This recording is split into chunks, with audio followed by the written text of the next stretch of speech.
कहा बाबा झगड़ो मत, सुबह फिर हाथी आएगा।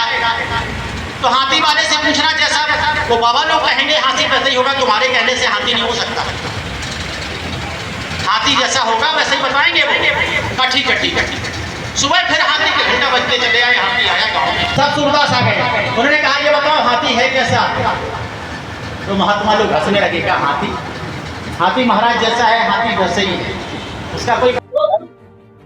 आज श्री राम कथा कहाँ पर चल रही है?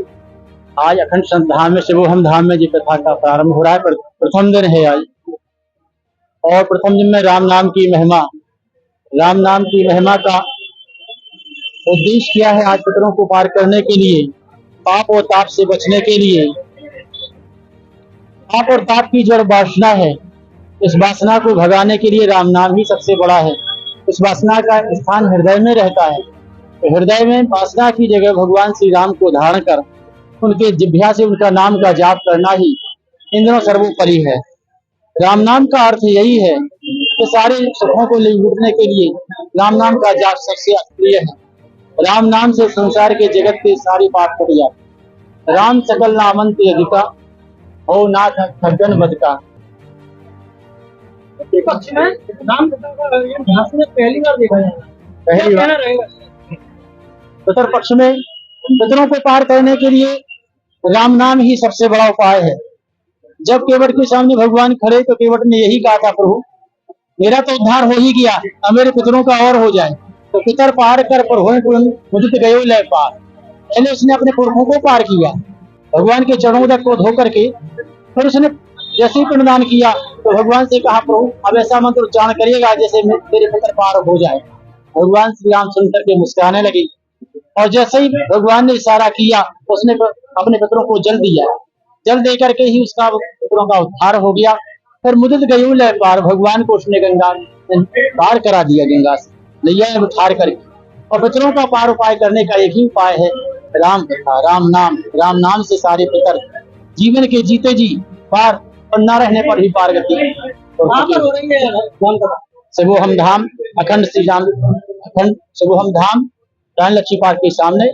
इसके द्वारा जा रही है ये समस्त लोग यहाँ के जो पदाधिकारी है, राम समिति, रामचरितमानस समिति बनी है, इस समिति के जो अध्यक्ष हैं श्री आरपी गुप्ता और रमेश चंद्र सराफ, और भी अग्रवाल लोग हैं, यहाँ के जो माननीय गण हैं। हर वर्ष ये 7वीं राम कथा है, यहाँ लगातार चलते चलते। आपका आगमन कहाँ से हुआ, क्या नाम है? हमारा नाम गोपाल नायक है। कहाँ पर राम कथा हुई? राम कथा का आयोजन के सामने अखंडानंद आश्रम से वो अखंडानंद आश्रम से वो हम में सभागार में ये राम कथा का आयोजन पितृपक्ष में ही आयोजित की जाती है। 9 दिन की राम कथा है, और 13 तारीख से ये आरंभ हुई है आज से, और ये जो है 21 तक चलेगी। इस तरह से जो है ये लगातार शाम को 4 बजे से 7 बजे तक देखा गया है कि बुजुर्ग लोगों द्वारा यह राम कथा की जाती है। हाँ, तो क्या उत्साह और क्या कहना रहेगा उसमें इस बार ये विशेष रूप से हम लोगों ने वो रखा है कि हमारे जो पितर लोग हैं उनको हम कैसे श्रद्धांजलि और कैसे उनको कथा का श्रवण करवा सकते हैं, उनकी बाकायदा फोटो वगैरह रख करके उनका पूजन आज किया गया, पूरा उनको श्रद्धांजलि दी गई। इस तरह से इसका आयोजन किया गया। बाबू जी क्या नाम है? रमेश चंद्र सराफ।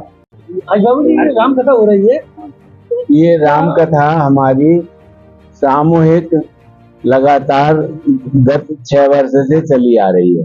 ये 7वां वर्ष है इसका, और इसका मूल उद्देश्य और लक्ष्य है कि जो हमारे पूर्वज हैं उन सबके प्रति श्रद्धांजलि और उनके करने के लिए हम सब मिलकर सामूहिक रूप में यहाँ पर जितने भी आते हैं उन सबका सहयोग इसमें है।